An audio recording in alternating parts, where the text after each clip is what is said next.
Dr. Zakir Naik and friends. I deem it my privilege to be here this morning to hear this talk by Dr. Zakir Naik, the president of the Islamic Research Foundation, and I was really impressed by it. I am a Hindu, but don't go to the temples. Neither introduce religion in my politics. I belong to the Congress. Here, those who came to hear Dr. Zakir Naik should have seen and realized that he is a person who has to do with Islam religion, and he will speak only on Islam religion. And I feel it very unhappy that some of the people who introduce religion in politics tried to obstruct his speech by asking inconvenient questions. May I ask them a question? Have they read Vedas? Have they read Upanishads? Have you read any of the religious scripts? Or because it is convenient to be a Hindu to come in power, they want to canvass religion? My submission is, most respectful submission is, here I came to hear a Muslim scholar on the topic what his religion wants to convey. Whether I accept or I don't accept is another thing. But I will tell you that the Hindu religion is there for thousands of years. And Islam religion has come 1400 years back. It is a religion which has come up after seeing the torture done by other religions on the people of the world, and therefore that is a religion which is more socialistic and has given more the method also how to implement. I remember in 1978 when I contested from Thana, from this beauty, I met my friend Isaac Narvel, advocate, and he gave me the translation of Quran in English, which I had gone through before I contested election. I still remember to have read The Contribution of the Muslim in the Freedom Movement of India, a book written by author, and I am to tell my friends here who are talking about the religion and Hinduism, that it was the Wahhabis who first stood against the British in 1833. It is not the Hindu that collected together to fight the battle of independence, but it was the Muslim who fought the battle of independence. It is unfortunate that both of us don't go together. It is unfortunate for this country but it is really equally unfortunate that some persons want to canvass it and make it a point in politics to introduce religion.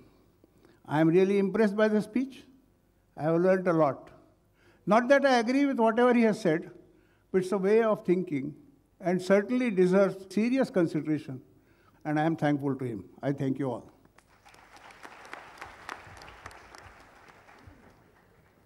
May I now request respected advocate K.R. Hingorani to present his presidential address. Dr. Naik, Hegde Sahab, my friends, I'm really honored to have been asked to preside over this function, though of course in a vacancy-filling manner. But even then, I'm really proud to be here and associated with the thoughts which are expressed by Dr. Naik. I'm not an expert on any religion, either mine or of Dr. Zakir's. But one thing I can claim, that I was born in a place where Islam was first brought in to the shores of India. I come from a province known as Sindh.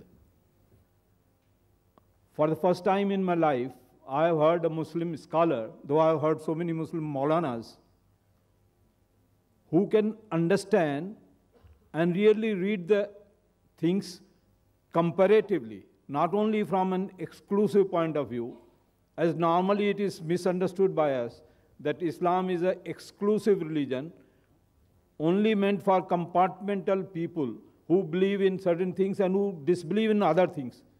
When he said that we should bring out the commonalities, the common things between the different religions first, and then disagree upon the points which we do not agree upon, I think this is one of the best statements that I have heard in my life. Once I had heard Dr. Radhakrishnan speaking in the same vein on the comparative religions of India, and after that, after about 50 years, I heard Dr. Naik to speak. that there are certain common things.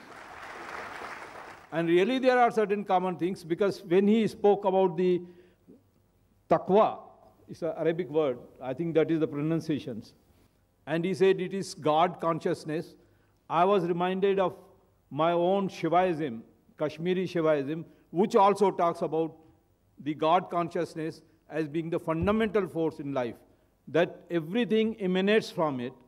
It is not born, it is not created, it is not come out of the womb of a woman, it is self-evident, Swambhu, it is there in existence since time immemorial. When the time had not started, Shiva was there, and when he talked about God consciousness, I was reminded of that. Hinduism as such is not restricted only to Vedanta. The four Vedas are also very difficult to understand. Of course, he has studied them. I bow before his scholarliness, and I feel that what he says is correct. And I quite agree with him that Hindu word is a geographical connotation, and I'm proud to say that it came into existence because of the Sindh. When the foreigners came to India, they tried to cross the Indus River, especially Sikandar. And he said that it is Sindhu. It was told to him that the name of this river is Sindhu. And being an Iranian or a Unani, he could not pronounce Sindhu. He said it is Hindu. Hafta Hindu, they call 7 rivers as Hafta Hindu, 7 rivers. So I'm proud that the word Hindu has come because the Sindh was there. And really in India, we need this type of thing, because much misconception has gone there that Muslims are terrorists. Somebody asked a question. I mean, I think this is the most reprehensible statement that was ever made, that Muslims are terrorists. This is all nonsense, and it should be curbed. And it is because of this that we feel that we are so insecure in this country. You cannot treat a Muslim as a terrorist because he is a Muslim. He is a fundamentalist. If he is a fundamentalist of the color of Dr. Naik, I welcome him. I'll welcome him to my house. And you must also know, of course, I have to talk about these things which I never wanted, because when I came, I had a spiritual experience by his talk. But then recently, 2-3 days back, there was a news in the paper that the front man for the person in Dubai is a Hindu. I'm referring to Dr. Ramesh Sharma. He is the man who they claim to be the person who coordinated all the works of Dawood sitting in. Now, whom will you say? A Hindu is a terrorist or a Muslim is a terrorist? Therefore, please forget these things. Forget about Muslims have been there.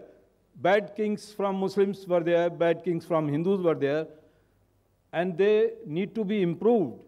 But you can't say or hold anything against Dr. Naik for what Alauddin Khilji did in his times, or what Aurangzeb did to his brothers, or what Akbar did. These things are nonsense. These are facts of history which you have to gloss over. You want to live in this country. Try to understand the common things between the parties. Bring them out. I'll request Dr. Naik to go into Hindu congregations and try to make them understand what Islam stands for. And as far as my personal belief is concerned, I think Islam is one of the greatest things that has happened to this world.